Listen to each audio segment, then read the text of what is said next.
I have to tell you that it is really, really wonderful to be here, and I was really touched when I was asked to come here and speak. Every time I get an opportunity to do something like this, it's a reminder that I'm living my dream, that people want to hear my story. It's amazing to me. It's just amazing. And it's also a reminder that you can come from anywhere and have your dream realized. It doesn't matter who you are or where you're from, you can achieve your dream. A lot of people ask, how did I start in the business? What's my story? Why did I want to become an actor? And I grew up in a lower income family. I grew up in a trailer park, and a lot of people hear that and they think, oh, a trailer park, it comes with a lot of baggage. But for me, as a kid, I didn't know any different. And I had a roof over my head, and I had food, and it was no big deal. But, and it also didn't mean anything to my friends, but to their parents, it meant a lot. And that's where I learned classism. That's where I learned that it was maybe not okay to be poor. That's where I learned that I was maybe different somehow. And in that moment, I felt like an outsider. Now, that's not unique to me. I think everybody has felt like an outsider in their life at one point or another. I'm sure everyone here has, and everyone knows what that moment was. But in that moment, for me, I felt just lonely, and I turned to books and movies. And I remember the bookmobile would come to my trailer park, and I remember getting lost in books. And I remember loving these books, and I remember feeling like I belonged. I remember reading about characters who were going through something that I was going through, and I felt like I had a connection, like they were my friends. And the same thing with movies. Some of the first movies I remember watching were The Wizard of Oz, The Elephant Man, and The Miracle Worker. All stories about people who were going through things that I felt like I understood or I learned from. The Wizard of Oz still touches me to this day because it was people who wanted a brain and a heart, and they went looking for the man behind the curtain to give them those things, only to realize that there was no man behind the curtain and that they had to look within. I was 7 years old when I saw that movie. And a couple years later, I had a teacher, a wonderful teacher, when I was in 5th grade, who had us write a skit and then perform it in front of the class. And I remember in that moment, something happening. I didn't know it at the time. Now I can define it as when I realized my calling. It was something that I knew made me feel the most alive that I'd ever felt. So I started auditioning for school plays. And I had a mother who to this day gave me the most important gift you can ever give anyone, which was the gift of believing in me. My mom told me from a very young age that I could do anything in my life as long as I worked hard enough and I had perseverance and I never gave up. So my mom gave me the understanding of how to deal with obstacles when they arose. And to this day, my mom is still that advocate in my life. I started auditioning for these school plays, and then I started doing repertory theater in my local hometown. My mom came to a crossroads in her life when I was about halfway through my 15th year. And she said, your father and I are separated, and if you really want to pursue this, we need to go to Hollywood. So this was a wonderful thing for me to hear, and I said, let's go, Mom. So with $75 to our name and a gas credit card, my mom and I drove down to Los Angeles. We didn't have anywhere to go. That is one of the wonderful things about my mom. She taught me a sense of adventure as well. My mom did all the worrying for us. A lot of people say, wow, you lived out of your car, and wasn't that hard? No, to me it wasn't. To me, I was living this adventure. I was living my dream. I was going to pursue my dream. It was nothing but a wonderful, wonderful moment in my life. My mom, I remember, would stand with a roll of quarters and she would cold call agents and say, my daughter's really pretty and really talented, I think you should meet her. And they would say, okay, well, send a resume and a picture and we'll think about that. Well, I didn't have a resume and I certainly didn't have a picture. So that was a little bit difficult. And one day my mom just got an agent who happened to have cold calls and said, yes, we're looking for talent.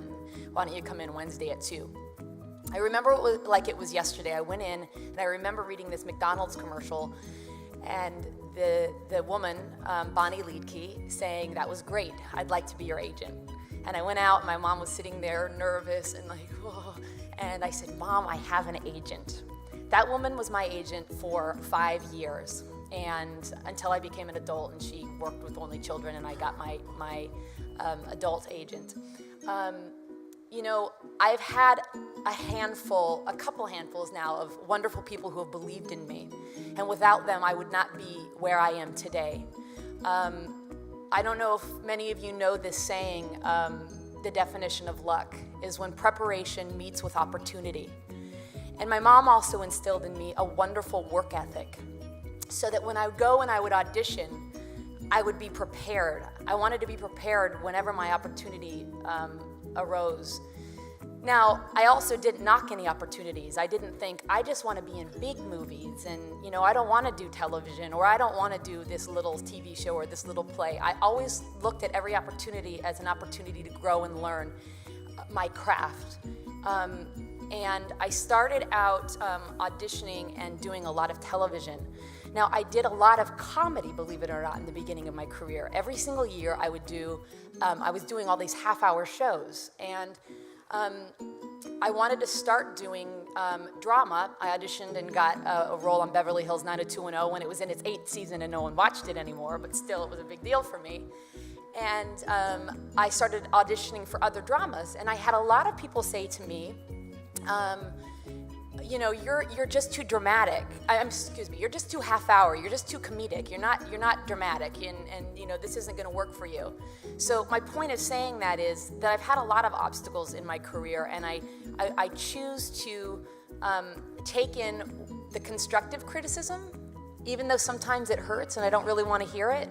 And other things that people will say, your lips are too big, your forehead is too big, what kind of name is Swank?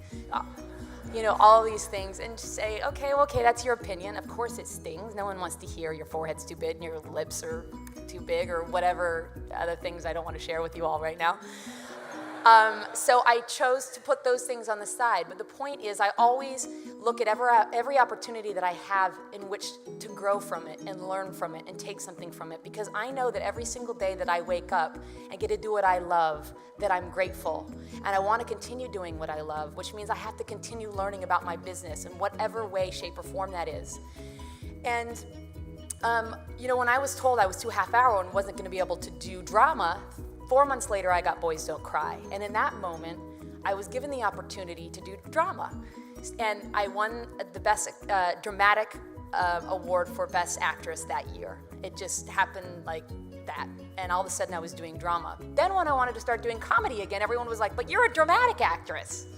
So again, I stand here just to let you know that with all the success that I've had in my life, I continue today to fight for the things that I want and to fight for the things that I believe in. Nothing is handed to me. I thought after my first Academy Award, everything was going to change. I thought, oh my gosh, I'm going to get all these opportunities to do all these other things, and I'm going to have so many scripts coming in and so many offers to work with the people that I love. This is just great. Well, what hit me was that my first role that people saw me in and my first impression was that of a boy. And I had to deal with that. And I had to realize this is a business too.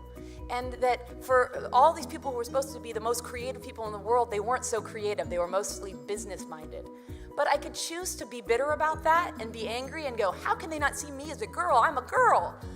Instead, I took my meetings, I went out, and I did my work, because I have a choice every single day to grow or not grow. I have a choice to rest on my laurels or a choice to continue to find roles that challenge me and help me learn more about myself and the human condition.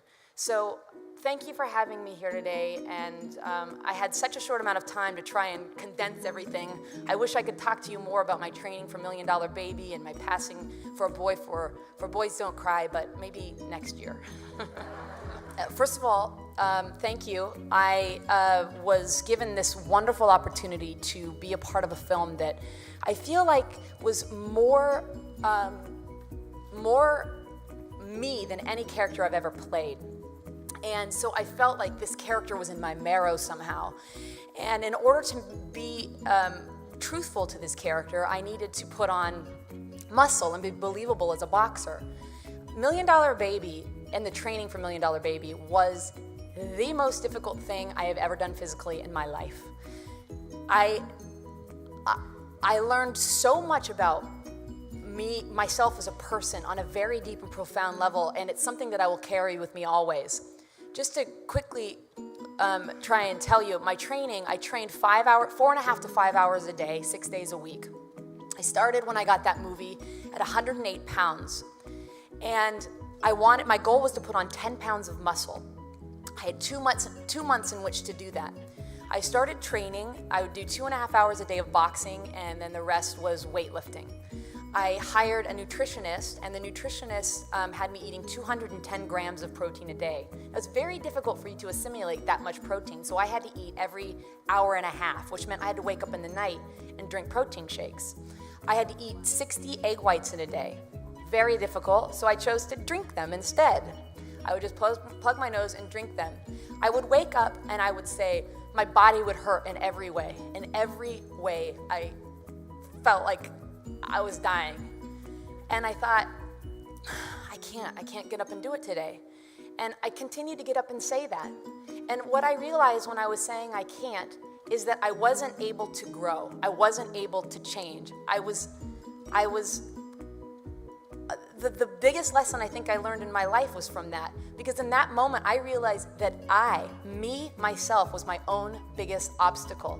And if I woke up and I said I can't, and anyway, now I carry that with me now. If I wake up and say, I'm not going to be able to do that, I can't do that, I stop myself and I say, why are you saying that?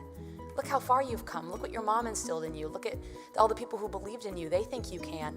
And I change my mind. I change my thought process. And I say, you can. If you set your mind to it, Hilary, and you want this in your life, you can do it. So that's the biggest thing that I learned, is that I was my own biggest obstacle. And when I got out of the way of myself, I ended up putting on 19 pounds of muscle. So thanks. And it's the power of getting out of your own way and listening to the people that you brought into your life to help get you there and trusting them. So I think that's all that we have time for. Thank you.